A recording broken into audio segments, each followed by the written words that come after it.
Part 2। बल्लू दादा को छुड़ा लिया गया। इस कहानी का मुख्य पात्र बल्लू दादा एक हाथी है। जंगल के जानवर जब काम पर जाते थे तब बल्लू दादा उनके बच्चों का बहुत ख्याल रखता था। दिन भर सब बच्चे बल्लू दादा के साथ खेलते रहते थे और शाम को अपने घर चले जाते थे। एक बार बल्लू दादा को कुछ शिकारी पकड़कर ले गए। पहले तो सभी जानवर बहुत परेशान हुए, लेकिन फिर उन्होंने बुद्धि से काम लिया। सभी ने मिलकर सभा की और बल्लू दादा को छुड़ाने का निश्चय किया। मंत्री खरगोश को तरकीब सूझी। उसने सभी जानवरों के साथ मिलकर अपनी तरकीब को अंजाम दिया और बल्लू दादा को छुड़ाने में सफल हो गए। बल्लू दादा पर सभी जानवरों को इतना ज्यादा भरोसा था कि काम पर जाते समय वे अपने छोटे बच्चों को उनके सुपुर्द कर जाते थे। बल्लू दादा को भी बच्चों से बहुत प्यार था। उनका घर नदी के किनारे था।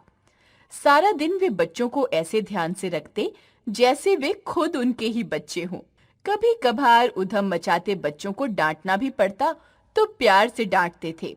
कोई बच्चा यदि दूसरे से झगड़ता तो बल्लू दादा फौरन उन्हें प्यार से रहने की अच्छी सीख देते। वे बच्चों के साथ बच्चे की ही तरह हो जाते। शाम को नदी के पास सब बच्चों को इकट्ठा कर लेते। फिर अपनी सूंड में पानी भर भर कर उन पर फव्वारे की तरह पानी छोड़ते। सब बच्चे खूब हा हा हू हू करते और मौज मनाते।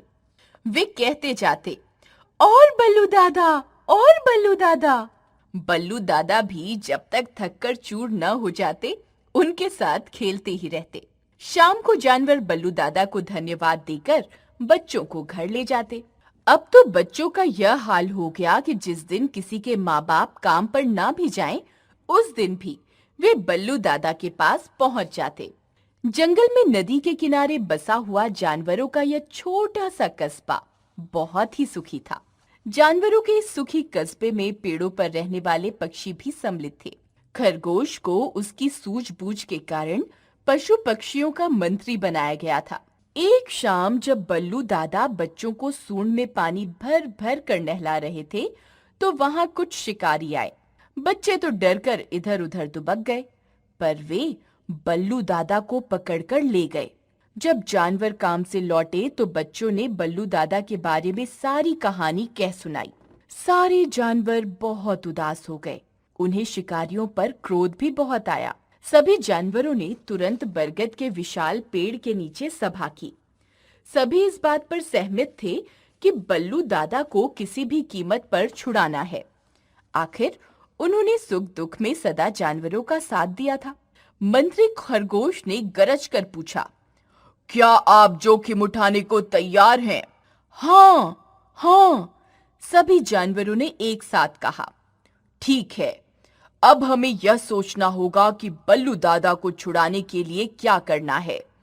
सबसे बड़ी समस्या तो यह है कि हमें यह पता लगाना होगा कि उन्हें पकड़कर कहाँ ले जाया गया है।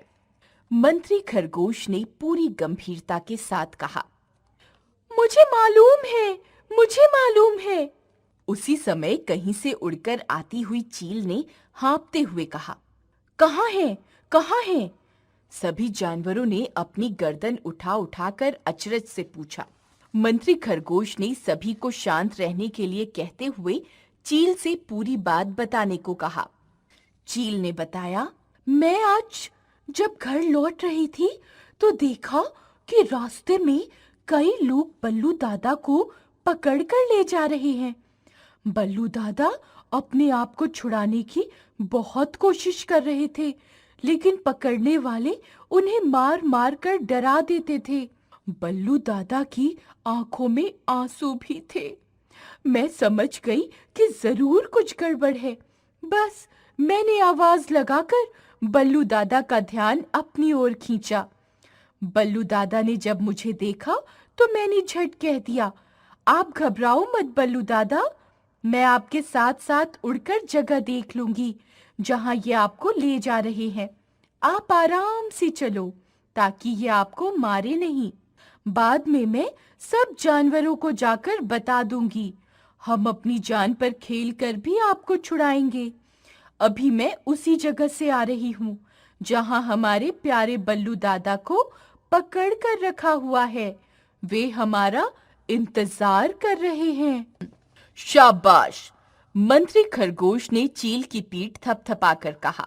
दूसरे जानवरों ने भी चील की खूब प्रशंसा की। फिर एक साथ सभी जानवरों ने जोश में आकर कहा, चलो अभी चलते हैं और हमला बोलकर बल्लू दादा को छुड़ा कर लाते हैं।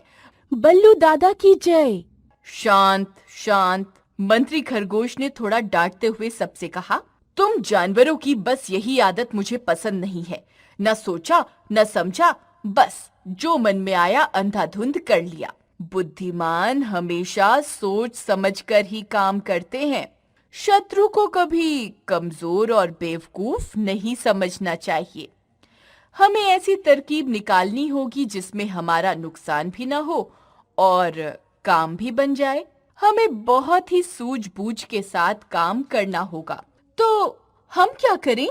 हमारे बल्लू दादा पर न जाने वहां क्या बीत रही होगी। जल्दी से बताओ, हम क्या करें? हम हाथ पर हाथ धरकर तो नहीं बैठ सकते। सभी जानवरों ने मंत्री खरगोश से कहा, आप लोग आज की रात इस समस्या पर सोचें। मैं भी सोचूंगा। अब तुम सब अपने अपने घर जाओ। कल सुबह हम सब फिर इसी जगह मिलेंगे। तभी बल्लू दादा को छुड़ाने की तरकीब तय की जाएगी। खरगोश ने निर्णय सुनाते हुए कहा, वाह वाह, क्या बात कही है मंत्री जी। क्या हमें रात भर चैन आ सकेगा? और हमारे बल्लू दादा को रात भर जो कष्ट सहना पड़ेगा उसका क्या होगा? मेरी राय में तो हमें अभी चल पड़ना चाहिए। हीनू बंदर ने अपने हाथ हिला हिला कर कहा। हाँ हाँ, सभी जानवरों ने हीनू बंदर की तरह ही अपने हाथ हिला हिला कर कहा। देखो, मुझे गलत मत समझो।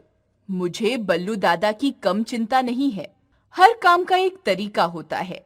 मैं फिर यही कहूंगा कि पहले कुछ सोचो समझो, तभी कुछ कदम उठाओ।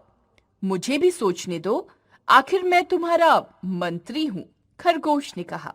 सभी जानवरों को मंत्री खरगोश की बात माननी पड़ी। सभी भारी मन से अपने अपने घरों की ओर चले गए। खरगोश ने चील को रोकते हुए कहा, तुम थोड़ी देर के लिए मेरे घर आओ। मुझे तुमसे कुछ जरूरी बातें जाननी है। घर पहुंचकर मंत्री खरगोश ने चील से पूछा, बल्लू दादा जहां कैद हैं, वह जगह कैसी है?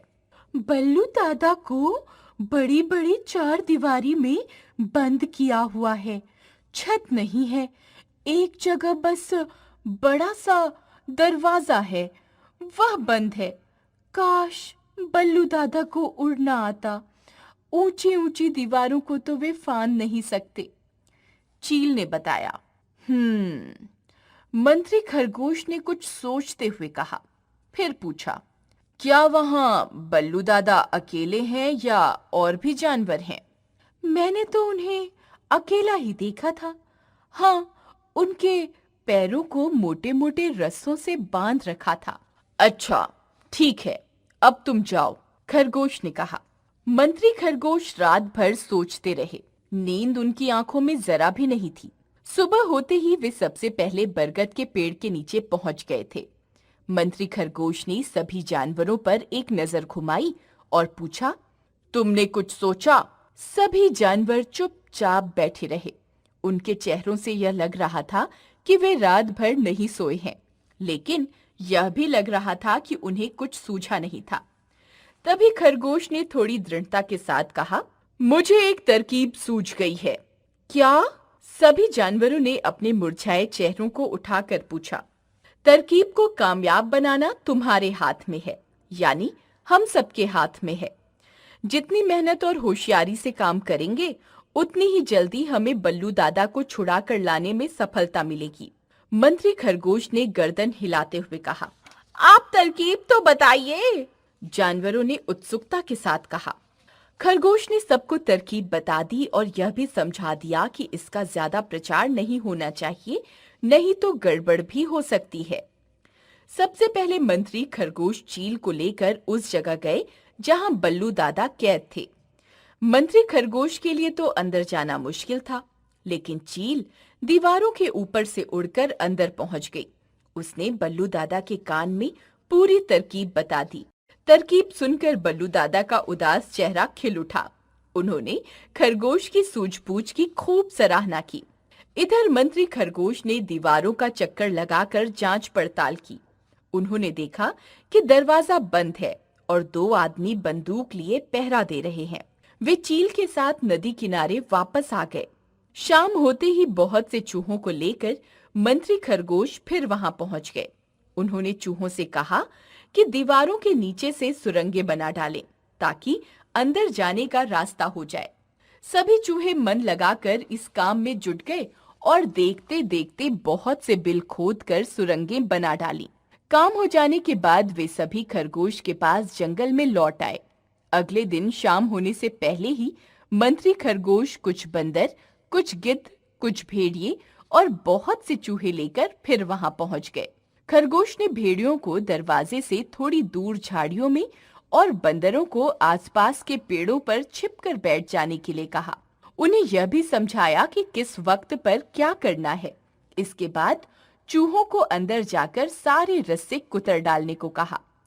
चूहे तुरंत अंदर पहुंच गए और जल्दी जल्दी बल्लू दादा के तमाम रस्से काटकर बाहर निकल आए।